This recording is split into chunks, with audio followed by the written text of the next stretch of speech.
What's going on, everybody? So, as most of you heard over the weekend, there was two mass shootings.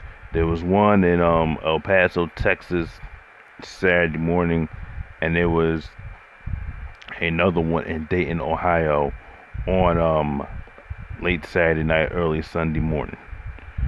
In total, I get the information today as of 12:33 Monday afternoon. The death toll is now up to 30 in total because another one just passed away in El Paso, Texas, in the hospital. So the death toll between the two is now 30. And I'm gonna play for you. I'm gonna play for you a news report. Then I'm gonna play for you Donald Trump's speech, and then I'm gonna come back and I'm gonna give my opinion. This is so hard to believe. An overnight communities of Dayton and El Paso coming together to mourn those who sensibly lost their lives, singing Amazing Grace, and demanding leaders take action to stop the gun violence. The whole country this morning shaken again by the insanity of mass shootings. Forced to confront a uniquely American problem, we have more deaths by guns than any other country in the world because we have more deadly guns. That conclusion is inescapable. And these massacres are increasingly inspired by hate. In just the last 18 months, 7 separate shootings by white nationalists. Domestic terrorism becoming the threat of our time. And cannot be afraid to use that phrase, domestic terrorism. Here's what we know at this hour. The 2 mass shootings happened within 13 hours of each other, combined 29 people were killed, 53 more wounded. The flag at the White House is flying at half-staff until sunset on Thursday, honoring the many victims. And we are live on the scene of both tragedies. World News Tonight anchor David Muir starts us off. He's there in El Paso. Good morning, David. Robin, good morning. You know, we have been to so many of these mass shootings. It's difficult to describe anymore what it's like when you approach these families whose lives have been destroyed. There is the story of a young mother in this Walmart behind me. She was holding on to her 2-month-old baby. She was trying to save him from the gunfire, and she did save him, but she died in the process. The father died as well, which essentially means there are 3 children this morning without parents. That is what happens in these massacres across America, and we have to remember that. This morning, we now know from the police chief here that the suspect did in fact drive 600 miles to get here from Allen, Texas, outside Dallas, with the intent to kill as many Mexican Americans as he could. Go, go, come on! This was the horrific scene at the Walmart here in El Paso, Texas. Frightened victims being treated in shopping carts. Moments earlier, scenes of sheer panic as terrified shoppers take cover and run for their lives. Been busting guns in Walmart. AK. Somebody's got you. Frightened families, their hands in the air, dashing past armed police. Hands up, hands up! The first call coming in at 10:39 Saturday morning. Dispatch the unit to go ahead and start responding to the help report at Walmart. Mama, let's go. Run, Mija, run. Authorities say 21-year-old Patrick Crucius went on a deadly rampage at this Walmart in El Paso, killing 20, injuring more than 24 more. The gunman shooting his way in. Surveillance images obtained by KTSM show the suspect armed with an assault-style rifle, wearing ear protection and tactical glasses. And authorities say the assault rifle, similar to an AK-47 and several magazines, were recovered at the scene. The store was packed with thousands of shoppers. Many of the families were looking for back-to-school supplies. He shot 8 rounds. I had to pretend I was dead. Maribel Latin was shot in the arm and foot. He was the calmest person ever. He didn't say anything, just plain hatred. Shoppers crawling on their stomachs, seeking shelter wherever they could. Situation, needless to say, is a horrific one. Adria Gonzalez was shopping with her mother when she heard the gun go off. This senior citizen lady that I tried to help and I couldn't, and I just told her to move faster and she couldn't move faster, so I left her there and I needed to get out. About 20 minutes after that first shot was fired, police apprehending the suspect just a few blocks from the scene. Authorities are now hunting for clues for a motive behind the bloodshed. Authorities now believe the killer was fueled by hate. Right now we have a manifesto from this individual that indicates to some degree it has a nexus to potential hate crime. Law enforcement telling ABC News the shooter is from Allen, Texas, 600 miles away from El Paso, nearly a 10-hour drive. The mall here in El Paso is just 5 miles from the U.S.-Mexico border. I spoke with the police chief about the possible motive. But he came here to El Paso, 600 miles. Right. Was it the makeup of this community? Was it your proximity to the border? I think both. There was the story of a young mother, 25-year-old Jordan Anchondo, who was killed while protecting her 2-month-old son. In the hours after, the family pleading for help, trying to locate the husband, the father of the boy, Andre. And right before I spoke with the family, they received the heartbreaking news that the boy's father had also been killed. As a family now, they want to keep the couple's 3 children together. I think together as a family will remind them who their parents were, what they did for them, the love they had for them, and clearly display the ultimate sacrifice for them. And Edie Halber making this desperate plea for help in finding her 86-year-old mother. I'm tired of waiting, and I just want to know where my mom is. This morning, we have learned that her mother, Angie Ellsby, was identified as among those who were killed. Also among the dead, 15-year-old Javier Rodriguez. The soccer-loving local team was set to start his sophomore year in high school. We also spoke to Private First Class Glendon Oakley, who was being hailed a hero this morning. The off-duty soldier was shopping in a sporting goods store when a child, just 5 or 6, suddenly ran up to him. Just came in and just said that it was an active shooter, and we didn't believe him. And when he heard the gunfire and saw the chaos, Oakley sprung into action, grabbing as many of the children who were running on their own as he could. I would want somebody to protect my child if I was there, because you know I'm not. And overnight here, El Paso strong, the community coming together, all seeking hope, comfort, and seeking change in the wake of this unspeakable tragedy. Our nation is overcome with shock, horror, and sorrow. This weekend, more than 80 people were killed or wounded in 2 evil attacks. One Saturday morning in El Paso, Texas, a wicked man went to a Walmart store where families were shopping with their loved ones. He shot and murdered 20 people and injured 26 others, including precious little children. Then, in the early hours of Sunday morning, Dayton, Ohio, another twisted monster opened fire on a crowded downtown street. He murdered 9 people, including his own sister, and injured 27 others. The First Lady and I join all Americans in praying and grieving for the victims, their families, and the survivors. We will stand by their side forever. We will never forget. These barbaric slaughters are an assault upon our communities, an attack upon our nation, and a crime against all of humanity. We are outraged and sickened by this monstrous evil, the cruelty, the hatred, the malice, the bloodshed, and the terror. Our hearts are shattered for every family whose parents, children, husbands, and wives were ripped from their arms and their lives. America weeps for the fallen.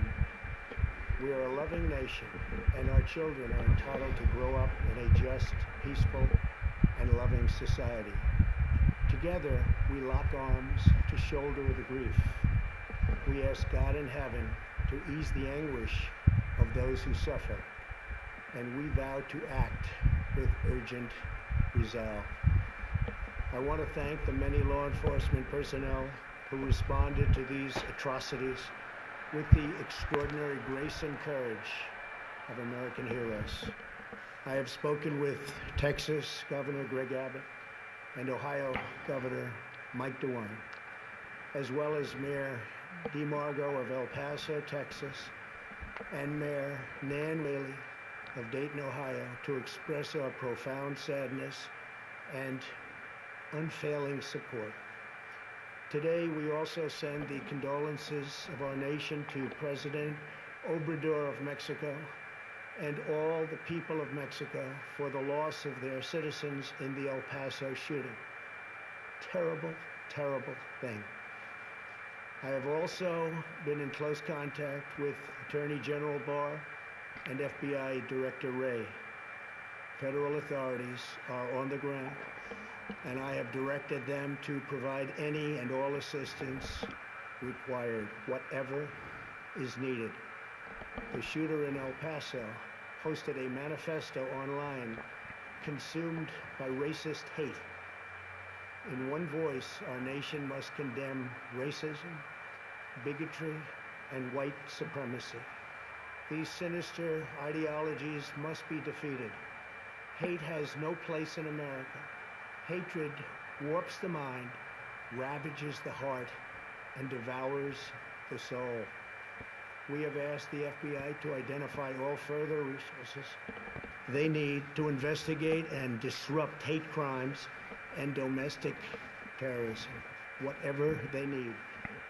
We must recognize that the internet has provided a dangerous avenue to radicalize disturbed minds and perform demented acts. We must shine light on the dark recesses of the internet and stop mass murders before they start.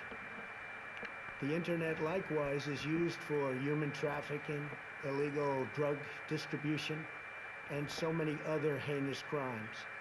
The perils of the internet and social media cannot be ignored, and they will not be ignored. In the 2 decades since Columbine, our nation has watched with rising horror and dread as one mass shooting has followed another, over and over again, decade after decade. We cannot allow ourselves to feel powerless. We can and will stop this evil contagion. In that task, we must honor the sacred memory of those we have lost by acting as one people. Open wounds cannot heal if we are divided. We must seek real bipartisan solutions. We have to do that in a bipartisan manner that will truly make America safer and better for all. First, we must do a better job of identifying and acting on early warning signs. I am directing the Department of Justice to work in partnership with local, state, and federal agencies, as well as social media companies, to develop tools that can detect mass shooters before they strike. As an example, the monster in the Parkland High School in Florida had many red flags against him, and yet nobody took decisive action. Nobody did anything. Why not? Second, we must stop the glorification of violence in our society. This includes the gruesome and grisly video games that are now commonplace. It is too easy today for troubled youth to surround themselves with a culture that celebrates violence. We must stop or substantially reduce this, and it has to begin immediately. Cultural change is hard, but each of us can choose to build a culture that celebrates the inherent worth and dignity of every human life. That's what we have to do.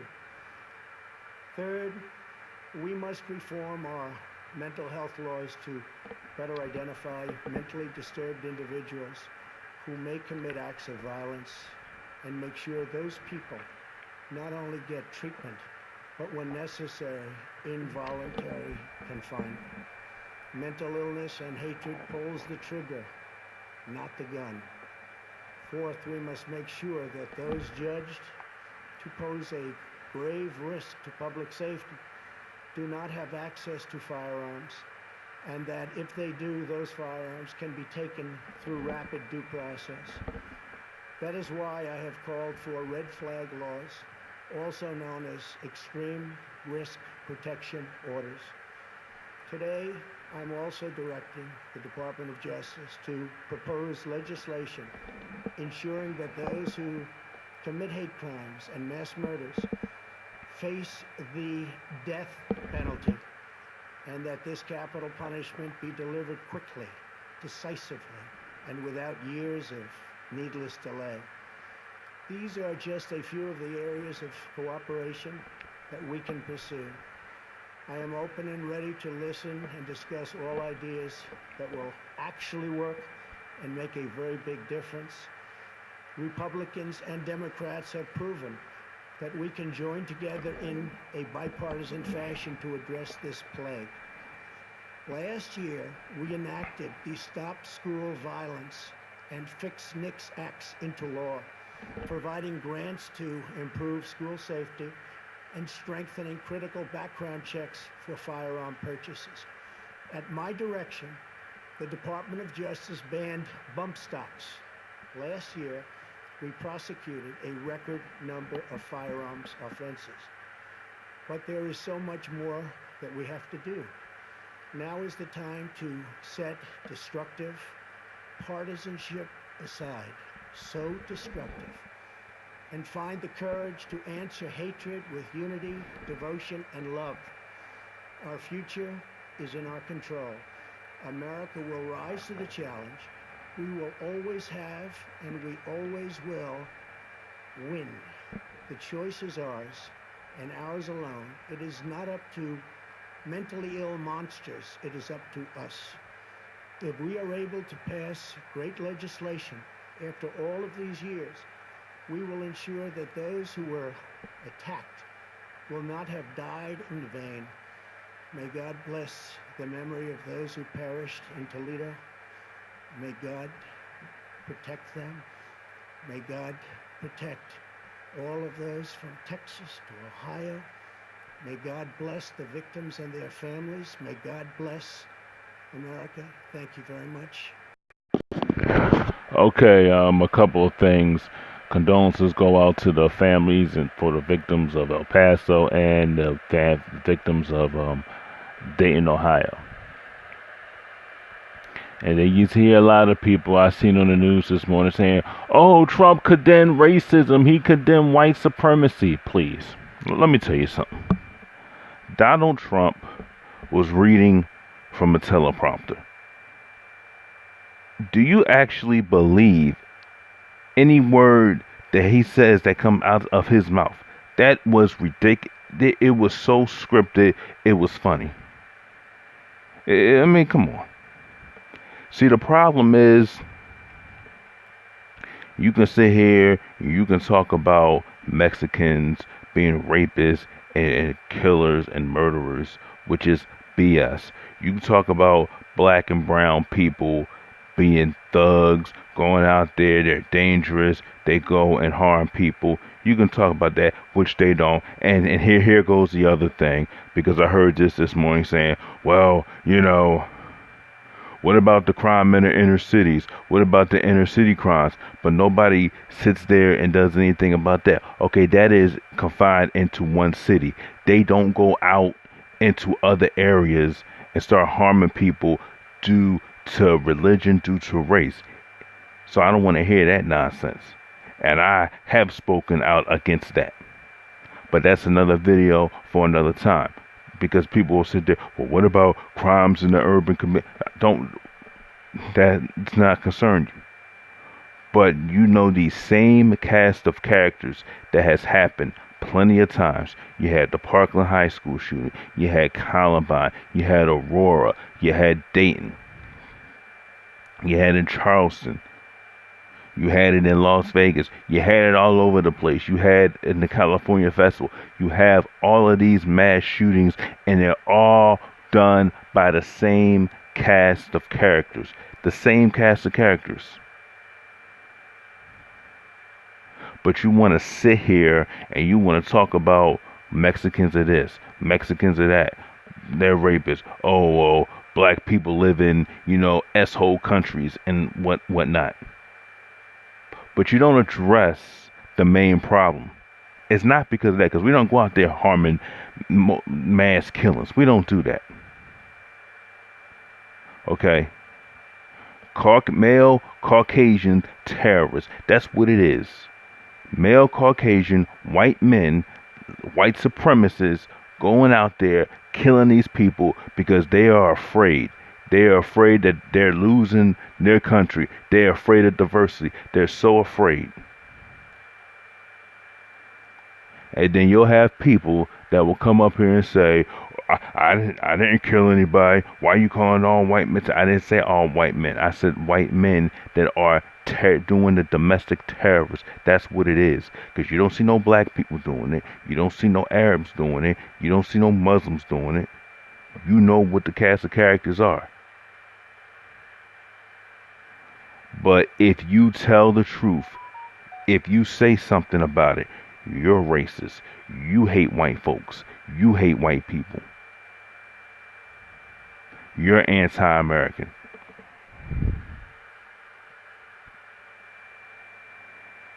Okay? And this is all fueled by Donald Trump's rhetoric. This is all fueled by his rhetoric because he has to apply to his base. And Donald Trump didn't condemn anything. He brought up mental health, mental illness. There's no mental illness in nothing. It is not mental illness. When you see these same cast of characters, it's not mental illness.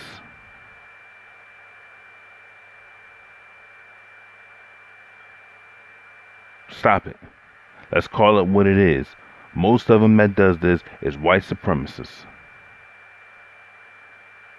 Okay, most of them. And let me tell you, those Caucasians that are not participating in that, the ones that said they're not racist and that they're against that, you need to speak up too.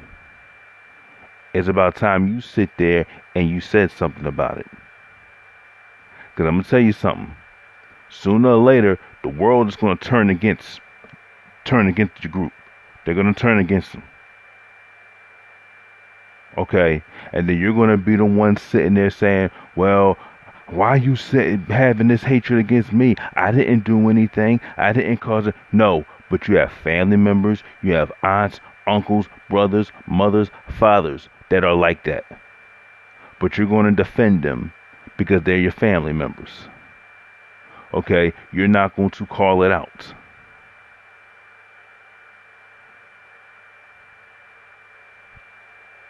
And that's the problem.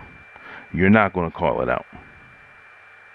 So if you're not calling it out, it doesn't matter if you're a racist. It doesn't matter if you're not a white supremacist. They are going to link you in that group because you're not saying nothing. You're staying compliant because you have family members in that group. So that makes you guilty by association. That's what it is. 250 mass shootings in this country this year, while other countries have none. That's a problem.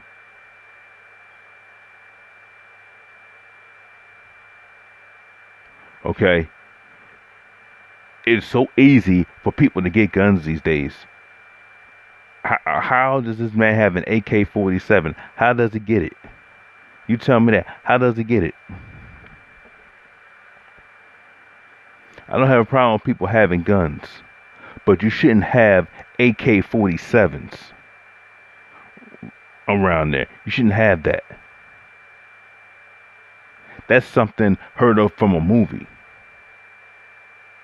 This is something that happens in a movie. People getting killed like that.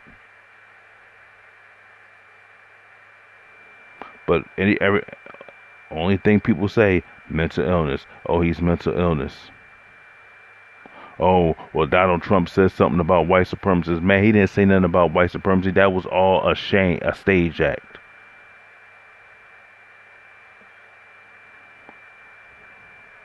Donald Trump did not want to mention that. He didn't want to condemn it. He was forced to condemn it.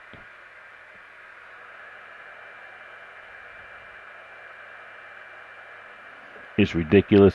It is sickening.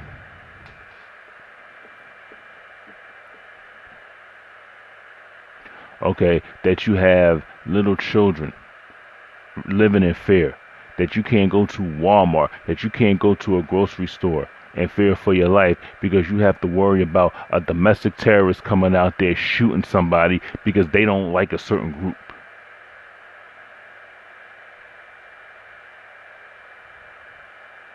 It's sick.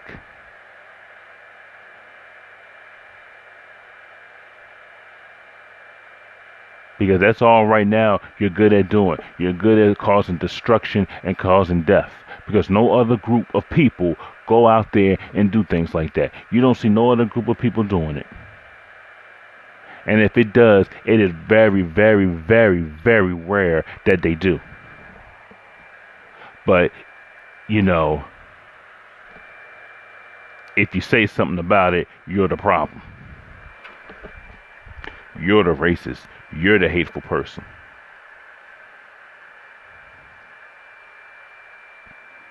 You heard what that person said. A woman's 86-year-old mother missing.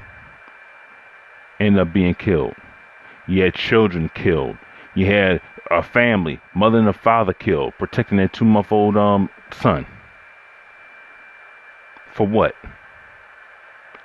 Because you don't like, you know, that the times are changing, that you don't like that people who don't look like you are coming in there. You're worried about birth rates.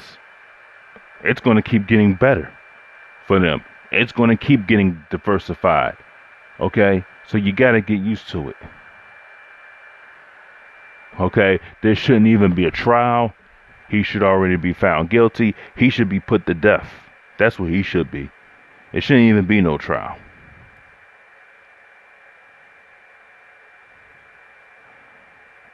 Leave me a comment. Make sure you like the video and subscribe to this YouTube channel and tell me what you think.